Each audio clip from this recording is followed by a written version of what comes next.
नमस्कार मित्रों। सनातन धर्म में आपने 33 प्रमुख देवताओं के बारे में अवश्य सुना होगा। इन 33 देवताओं में 12 आदित्य अत्यंत महत्वपूर्ण माने जाते हैं। लेकिन क्या आप जानते हैं कि 12 आदित्य कौन है, उनका जन्म कैसे हुआ और उन्हें सृष्टि में कौन सा कार्य सौंपा गया? आइए जानते हैं यह दिव्य कथा। सृष्टि के आरंभ में भगवान ब्रह्मा ने अपने मानस पुत्र महर्षि मरीचि को उत्पन्न किया। महर्षि मरीचि के पुत्र थे महर्षि कश्यप, जिनका विवाह दक्ष प्रजापति की पुत्री अदिति से हुआ। अदिति अत्यंत धर्मपरायण और तपस्विनी थीं, इसलिए उन्हें देवमाता कहा गया। उनके गर्भ से अनेक देवताओं का जन्म हुआ। इन्हीं दिव्य संतानों में 12 आदित्य भी थे। चूंकि उनका जन्म अदिति से हुआ था, इसलिए वे आदित्य कहलाए। शास्त्रों में 12 आदित्यों के नाम इस प्रकार बताए गए हैं मित्र: वरुण, अर्यमन, भग, अंश, धाता, त्वष्टा, पूषा, विवस्वान, सविता, इंद्र और विष्णु।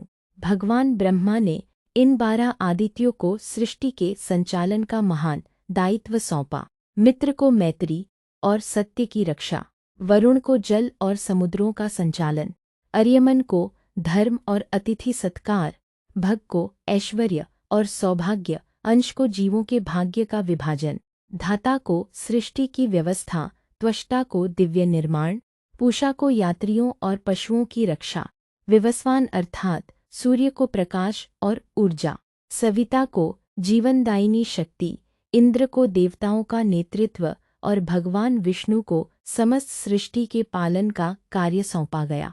समय बीतने के साथ असुरों का अत्याचार बढ़ने लगा, देवताओं का तेज कम होने लगा और स्वर्ग संकट में पड़ गया। तब देवमाता अदिति ने अपने पुत्रों की रक्षा और धर्म की पुनर्स्थापना के लिए भगवान विष्णु की कठोर तपस्या की।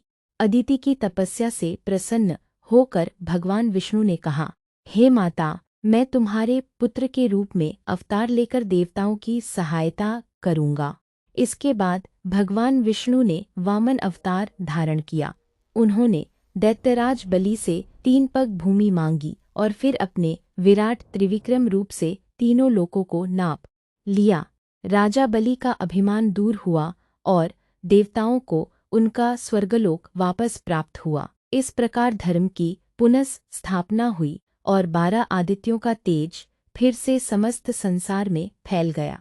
शास्त्रों में यह भी कहा गया है कि वर्ष के 12 महीनों में सूर्य भगवान 12 अलग अलग आदित्य रूपों में संसार को प्रकाश, ऊर्जा और जीवन प्रदान करते हैं। इसलिए सूर्य देव को भी आदित्य कहा जाता है।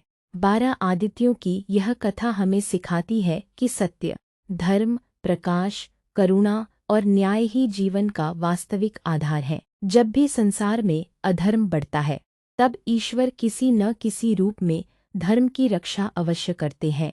महत्वपूर्ण सूचना विभिन्न पुराणों जैसे विष्णु पुराण, भागवत पुराण और अन्य ग्रंथों में 12 आदित्यों के नाम और उनके कार्यों का वर्णन कुछ स्थानों पर अलग अलग मिलता है।